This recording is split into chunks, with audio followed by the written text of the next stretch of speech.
9 dekabr Xalqaro korrupsiyaga qarshi kurashish kuni munosabati bilan Islom Karimov nomidagi Toshkent davlat texnika universitetida ochiq eshiklar kuni o'tkazildi.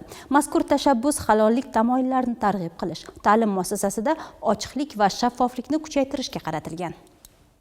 Universitetda tashkil etilgan tadbirda professor, o'qituvchilar, talabalar hamda keng jamoatchilik vakillari ishtirok etdi. Dastlab korrupsiyaga qarshi kurash bo'yicha olib borilayotgan davlat siyosati va yurtimizda shakllanib borayotgan halollik muhitiga oid ma'lumotlar taqdim qilindi. Shuningdek, tadbir doirasida talabalar tomonidan korrupsiyaning salbiy oqibatlari va halollik tamoyillarining ahamiyatini aks ettiradigan sahna ko'rinishi namoyish etildi. Asosiy maqsad nimaki?